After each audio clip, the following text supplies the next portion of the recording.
આજની પ્રેસ વાર્તામાં અમારી સાથે ખાસ ઉપસ્થિત ગુજરાત કોંગ્રેસના સંગઠન પ્રભારી, ઓલ ઇન્ડિયા કોંગ્રેસ કમિટીના સિનિયર મોસ્ટ જનરલ સેક્રેટરી આદરણીય મુકુલ વાસનિકજી, પ્રદેશ કોંગ્રેસ સમિતિના અમારા પ્રમુખ, રાજ્યસભાના સાંસદ આદરણીય શક્તિસિંહભાઈ, એઆઈસીસીના સેક્રેટરી, દક્ષિણ ગુજરાતના પ્રભારી ઉષા નાયડુજી, શહેર કોંગ્રેસ સમિતિના પ્રમુખ આદરણીય ધનસુખભાઈ, અમારા ઇન્ટુકના પ્રદેશના અધ્યક્ષ અને પ્રવક્તા નૈશદભાઈ, પૂર્વ કેન્દ્રીય મંત્રી અને અમારા સાથી ધારાસભ્ય માન્યભાઈ શ્રી તુષારભાઈ, પ્રદેશના પ્રવક્તા હિમાંશુભાઈ, કાર્યકારી પ્રમુખશ્રીઓ વિપુલભાઈ, દિનેશભાઈ, તમામ કોંગ્રેસના વરિષ્ઠ આગેવાનો અને આપ સૌ પત્રકાર મિત્રોનું સ્વાગત કરીએ છીએ.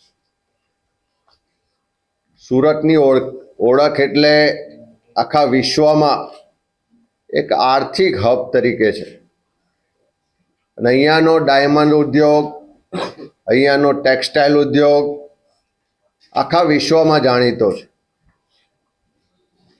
જે ડાયમંડ ઉદ્યોગમાં રત્ન કલાકારો પોતાના આરોગ્યની ચિંતા કર્યા સિવાય જે રફ ડાયમંડને ચમકાવીને હીરો બનાવે છે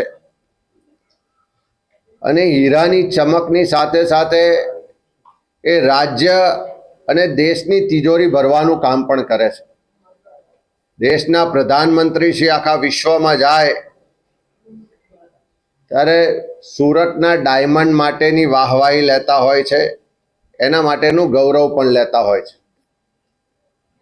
આદરણીય પ્રમુખશ્રીએ જે કીધું એ મુજબ સરકારની ખોટી નીતિઓ, ઉદાસીનતાને કારણે જે રીતે સુરતનો ડાયમંડ ઉદ્યોગ આજે મંદીમાં ગરકાવ થઈ ગયો છે અને એની કારણે આર્થિક રીતે તો મોટું નુકસાન થયું જ છે, પણ સાથે સાથે રત્ન કલાકારો બેરોજગાર થવાથી રોજ આત્મહત્યા કરવા માટે મજબૂર બન્યા છે.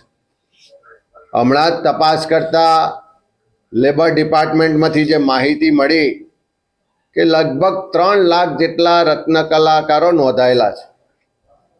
આ તો નોંધાયેલા 3 લાખ રત્ન કલાકારો, ના નોંધાયેલા રત્ન કલાકારોની સંખ્યા ગણીએ તો 10 લાખ કરતાં વધારે રત્ન કલાકારો આ સુરતમાં હીરા ઉદ્યોગ સાથે સંકળાયેલા છે.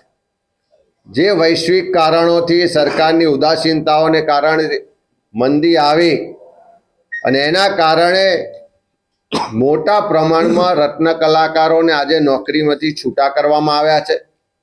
એમના કામના કલાકો ઘટી ગયા છે. એમની આવક ઘટવાને કારણે છેલ્લા 1.5 વર્ષમાં જોઈએ તો લગભગ 80 કરતાં વધારે રત્ન કલાકારોએ આત્મહત્યા કરવી પડી છે. અનેક પરિવારોને હું પણ મળ્યો છું, અમારા આગેવાનો પણ મળ્યા છે. એમની હાલત જોઈએ તો ભાડાના મકાનમાં રહેતા હોય તો ભાડું ભરવાના પૈસા નથી, હપ્તાથી મકાન લીધું હોય તો હપ્તો ભરવાના પૈસા નથી, અને હદ તો ત્યારે થાય કે બાળકોની સ્કૂલ ફી ભરવાના પૈસા ના હોવાને કારણે કેટલાય પરિવારોએ પોતાના બાળકોને શાળાથી ઉઠાવી લેવા પડ્યા છે અને પોતાના વતન તરફ જવું પડ્યું છે. ત્યારે એવા સંજોગોમાં 80 કરતાં વધારે રત્ન કલાકારો આત્મહત્યા કરી આ જ સુરત શહેરમાં રાજ્યના ભારતીય જનતા પાર્ટીના પ્રદેશ અધ્યક્ષ અને કેન્દ્રીય મંત્રી પણ વસવાટ કરે છે. રાજ્યના ગૃહ રાજ્યમંત્રી પણ વસવાટ કરે છે. બધા જ 12 ધારાસભ્યો ભારતીય જનતા પાર્ટીના છે, સંસદ સભ્ય ભારતીય જનતા પાર્ટીનો છે, પણ એક પણ ભાજપનો નેતા કોઈ આપઘાત કરનાર રત્ન કલાકારના પરિવારના આંસુ લૂછવા માટે જતો નથી. મત લેવાના હોય છે ત્યારે એમની પાસે વારંવાર દોડી જાય, સભ્ય નોંધણી કરવાની હોય તો એની પાસે વારંવાર દોડી જાય. આજે જ્યારે તકલીફમાં છે, દુઃખમાં છે, એનો પરિવાર આજે તકલીફમાં છે, ત્યારે એને મળવા માટે કે એના આંસુ લૂછવા કોઈ જતું નથી. એ દુઃખની બાબત છે. એક તરફ ગુજરાતની જ વાત કરીએ તો ગુજરાતમાં અને ખાસ કરીને સુરતમાં ઈએસઆઈના જે લાભાર્થીઓ છે એ લગભગ 6 લાખની આસપાસ લાભાર્થીઓ છે. અને આ ઈએસઆઈ યોજના એટલા માટે જ લાવવામાં આવી હતી કે જે પણ કામદારો છે એને તકલીફના સમયમાં વીમાનું કવચ મળે અને એને તકલીફના સમયમાં આર્થિક રીતે સહારો અને સથવારો મળે. આજ સુરતના ઇન્ડસ્ટ્રીયલ એરિયામાંથી દર મહિને 10 થી 15 કરોડ રૂપિયા ઈએસઆઈમાં કપાત તરીકે જમા થાય છે. આ છેલ્લા 5 વર્ષની સરાસરી જોઈએ તો 10 થી 15 કરોડ રૂપિયા દર મહિને જમા થાય. અને તેમ છતાં આ સુરત જેવા શહેરમાં કામદારોના આરોગ્યની ચિંતા કરીને જે હોસ્પિટલની વ્યવસ્થા હોવી જોઈએ એ ઈએસઆઈની યોગ્ય સુવિધાવાળી હોસ્પિટલ કાર્યરત નથી. સાથે સાથે જેમ મેં પહેલાં કીધું 3 લાખ રત્ન કલાકારો નોંધાયેલા છે, પણ 10 લાખ કરતાં વધારે કામ કરે છે. એમાં જ્યારે મોટા પ્રમાણમાં મંદી આવી હોય, મોટા પ્રમાણમાં રત્ન કલાકારો આજે બેરોજગાર બન્યા હોય, કારખાના બંધ થતા હોય, કામના કલાકો ઘટ્યા હોય, એમને છટણી કરવામાં આવતી હોય, ત્યારે એમના રક્ષણ માટે દેશમાં જ્યારે કોંગ્રેસના નેતૃત્વવાળી યુપીએ સરકાર હતી ત્યારે 2005માં રાજીવ ગાંધી શ્રમિક કલ્યાણ યોજના શરૂ કરવામાં આવી હતી.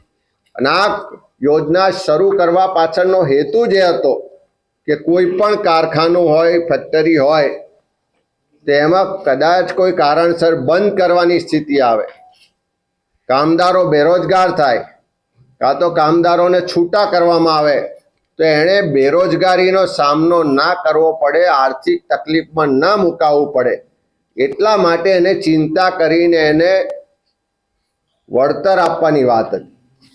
આ રાજીવ ગાંધી શ્રમિક કલ્યાણ યોજનામાં જે સુધારાનો છેલ્લો પરિપત્ર થયો એ 2016માં 6/9/2016માં જે સુધારો કરવામાં આવ્યો અને કામદારોની ચિંતા કરીને એમાં કહેવામાં આવ્યું કે કોઈ પણ કામદાર પોતાની નોકરી ગુમાવે, બેરોજગાર બને, તો એને જે છેલ્લો પગાર મળતો હશે પગારના ધોરણે પહેલા 1 વર્ષ માટે પગારના 50% રકમ એને બેરોજગારી ભથ્થા તરીકે મળવાપાત્ર છે.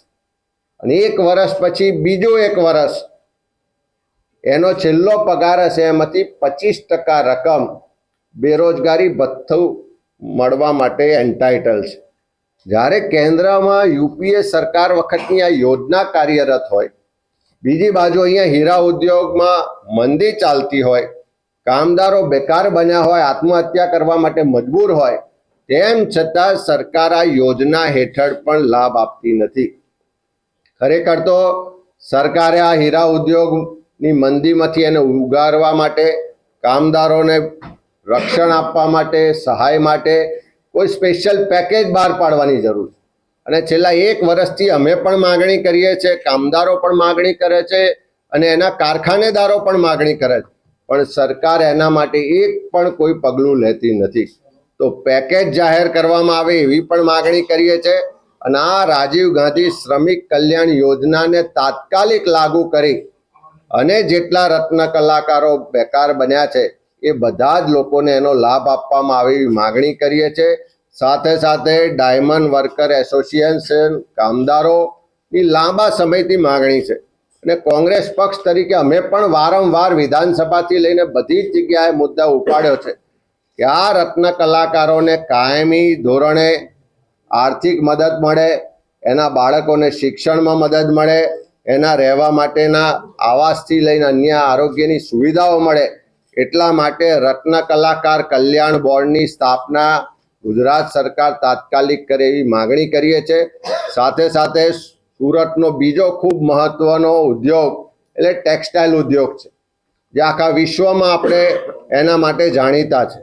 ટેક્સટાઇલમાં પણ સુરતમાં 10 લાખ કરતાં વધારે કામદારો કામ કરે છે. આજે એમાં પણ જે મંદીની સ્થિતિ છે, અનેક કારખાનાઓ બંધ થાય છે, કામના કલાકો ઘટ્યા છે, અનેક જગ્યાએ ટેક્સટાઇલ ઇન્ડસ્ટ્રીમાં પણ કામદારો બેકાર બન્યા છે. ત્યાં પણ જીએસટીની હેરાનગતિને કારણે કારખાનેદારો મુશ્કેલમાં છે.